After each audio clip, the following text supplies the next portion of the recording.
Grounding Podcast.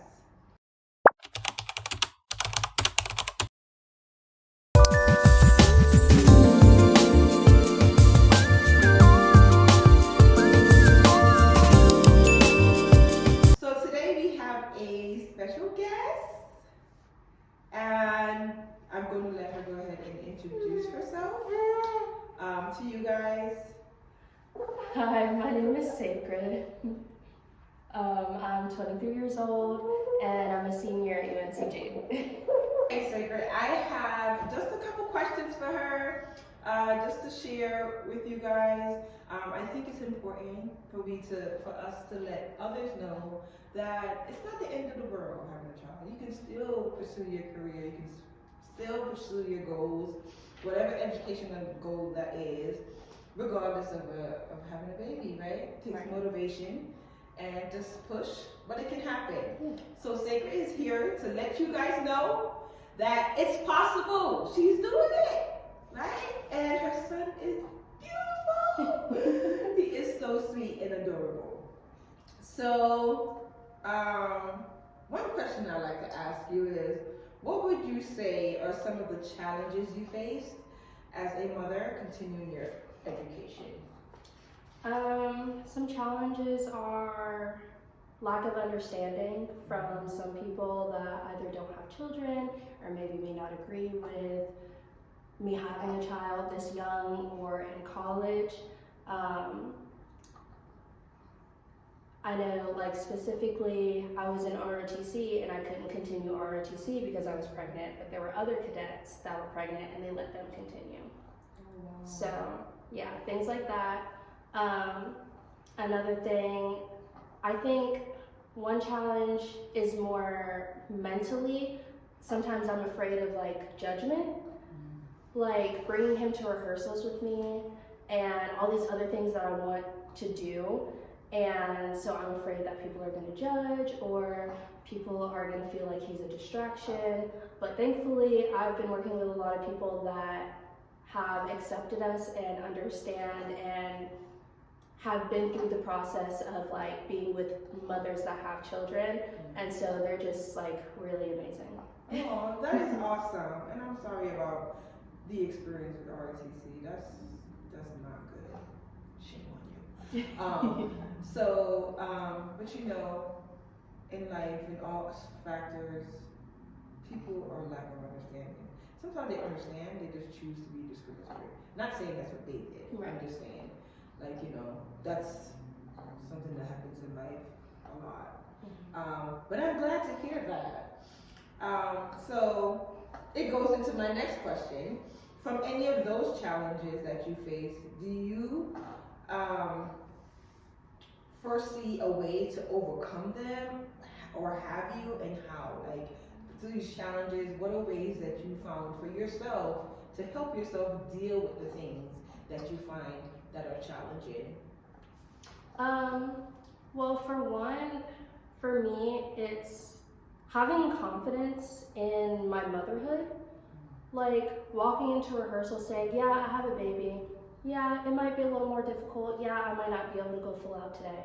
But, like, it is what it is, and I'm going to get it done. And I have, and I do.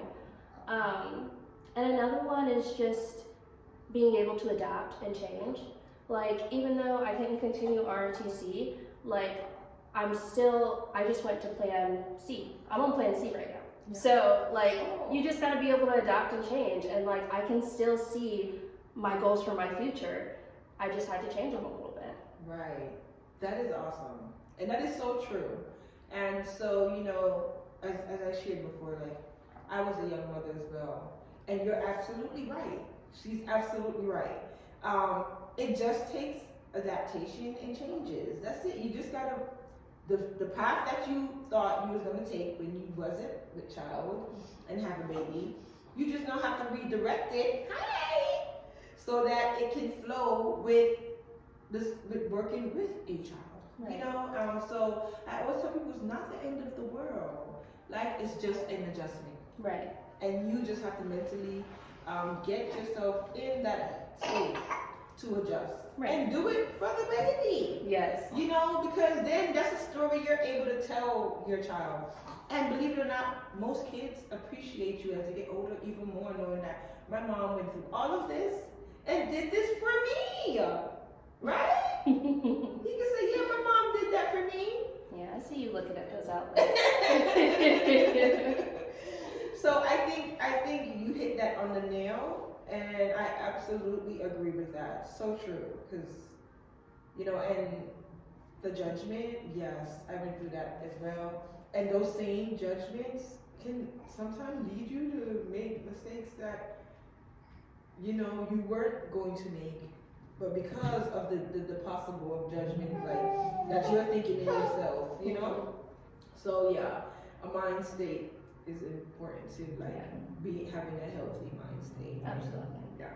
So I agree with that. I think she's absolutely correct, and it's so true. So my next question: does the school provide any support for you? What are some suggestions that you feel like they should do to support you more? And is there anyone in your life that is very supportive? So what are some of the things, like, is the school helping you any? And if they are, do you feel like there's more things that they can do that they're not doing? Who else is helping you in your life? So unfortunately, the school doesn't help me. I actually reached out to ORS when I was pregnant to see if there was anything, like any resources that they had to help me, and I actually never got a response back. What? So, yeah. And but they know that you have the baby here. I assume so. I mean, I did put in my email that I'm pregnant, and that I wanted to know, like, if there's anything they can do to help me, if there are any resources, if I could set up a meeting. I never heard back from them. And I was like, okay. So is there a level above that to seek an answer to? Probably. I just went to ORS because that's who you go to. Okay. I probably could have like CC'd the dean or something like that. I'm like, hey, they aren't responding to me. I need help. Right. But I was like, you know what? I'll figure it out, and I did. Yeah. So I guess that kind of leads into the second part is, yes, ORS can respond to their emails. Right. But yeah, so I did reach out, didn't hear anything back. But my professors, most of my professors are super understanding and they're super helpful. Like, I'll have professors that will hold him and like will switch off so that I can like fully complete the class and be able to dance with everybody else. So like, I really appreciate that. I even had a professor, like outside of classes, I had to go to the ER. She came and she picked up my son for me. Oh man. Yeah, because awesome. she kept him until my mom was able to come get him. So like, yeah, a lot of my professors are amazing. Kudos to the professors. Yes. Kudos to the professors. Now go talk to the school and tell them to do better. Right. but kudos to that. That is awesome. That's just Yeah. good to have people that care. Yeah. Yeah. And yeah, so outside of that, there's also my best friend. We met while I was pregnant. And she's been amazing. She picks him up from daycare for me.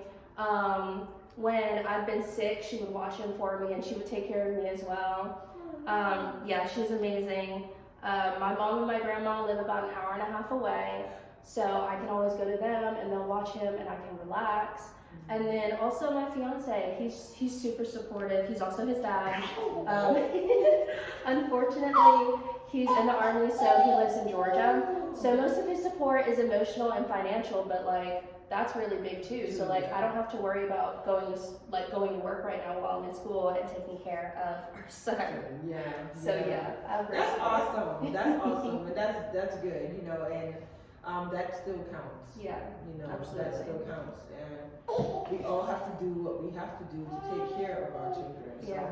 he's doing what he has to do. Kudos to you, fiance. Great job. And we're gonna make sure we send this to you so you can watch it. Yes, thank you. And be safe out there in the Army. Yeah, that's good to know. That's good to know.